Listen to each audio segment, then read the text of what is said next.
Bon, j'espère que tout le monde va bien. Je vais vous expliquer simplement et rapidement comment le contexte réglementaire en crypto à l'heure actuelle peut être un catalyseur pour le marché crypto. Bien évidemment, avant que ça commence, tu likes, tu t'abonnes, tu actives la cloche, tu commentes, tu partages et tu rejoins mon Telegram qui est en description et en commentaire épinglé, tu as tout ce qu'il te faut dessus. N'hésite pas à coupler YouTube et Telegram, comme ça tu es sûr de ne rien louper. Et on passe directement à la suite. Ça fait déjà un moment que Donald Trump est élu et depuis qu'il a été élu, il a promis en tout cas qu'il mettrait des normes au niveau du marché crypto, parce que depuis que le marché crypto existe, c'est un peu la foire, hein, qu'on soit clair, des mêmes coins des mêmes coins à gauche, des cryptos qui sont pas régulés, des cryptos qui scamment, des gros projets comme Mantra par exemple qui scamment. Tout ça mis bout à bout, on en a marre, nous en tant qu'investisseurs particuliers, les institutions aussi, bref, tout ce bordel ça contribue un petit peu au désordre et ça fait fuir un petit peu les institutions. Et on sait très bien que les institutions c'est un des catalyseurs pour que le marché crypto puisse repartir. Donc là je vais faire le point sur le Genius Act et sur le Clarity Act, parce que ce sont eux qui auront un impact sur le marché crypto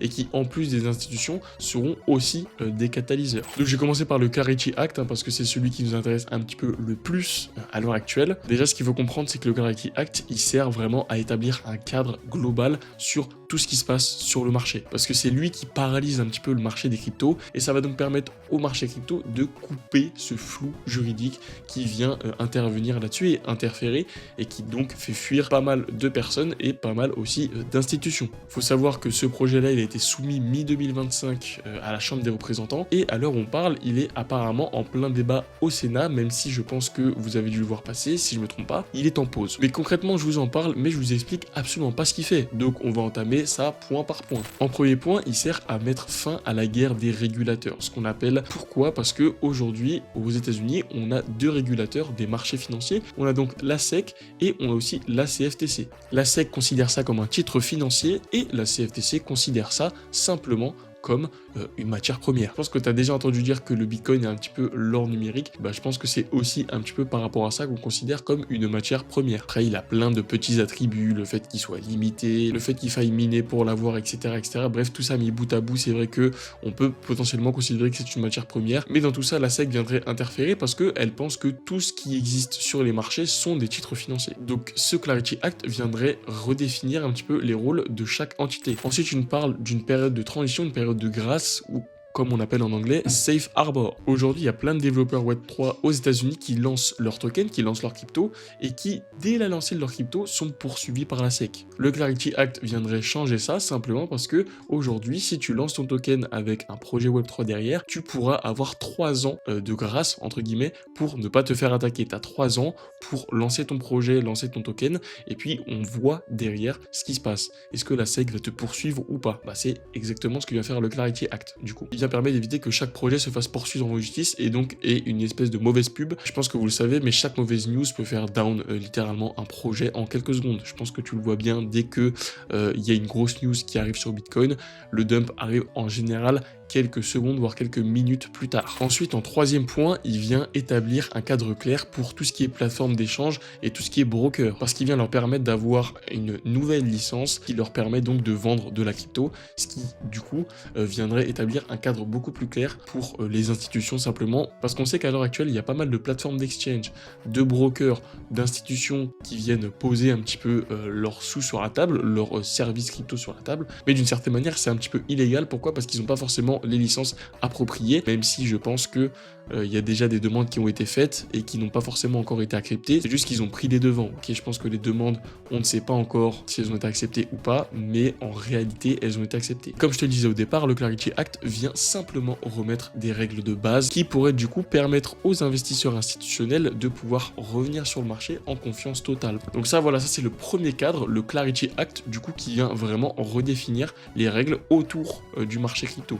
Alors que vous allez le voir, le Genius Act, c'est légèrement différent puisqu'il opère uniquement sur les stablecoins. En fait, le Genius Act, pour ceux qui ne savent pas réellement ce que c'est, ça vient simplement permettre au marché crypto, d'encadrer tout ce qui est création de stablecoin sur le marché, simplement. Et donc ce Genius Act, il permet 4 points principaux. Le premier point, c'est ce qu'on appelle une garantie absolue, une garantie 1-1, hein, c'est très simple. Ce que tu as en USDT, tu es censé l'avoir en physique. Ok, donc si par exemple tu es une institution, tu as 1000 milliards de dollars, et bah tu es censé avoir 1000 milliards de dollars en collatéral dans ton coffre-fort, par exemple. Ensuite, en deuxième point, on a l'interdiction de rendement. Ça veut dire que la loi viendrait clarifier le fait que les stablecoins ne soient pas des produits purement spéculatifs, ce qui, derrière, inclurait le fait de ne pas verser de rendement à toute personne qui viendrait stacker ces crypto-monnaies. Maintenant, troisième point du Genius Act, la sécurité et la transparence maximale. Ce qu'il faut comprendre, c'est que ce texte de loi va simplement venir un petit peu bancariser tout ce qui est stablecoin. Pourquoi? Parce qu'à travers ce point-là, donc la sécurité et la transparence, ça va simplement permettre à l'État de pouvoir faire des audits mensuels et des procédures qu'on applique pour le blanchiment d'argent aux banques traditionnelles. Donc tout ce que je viens de te citer, exactement pareil pour les entreprises qui émettent des stablecoins. Donc si demain, moi je suis l'État et j'estime que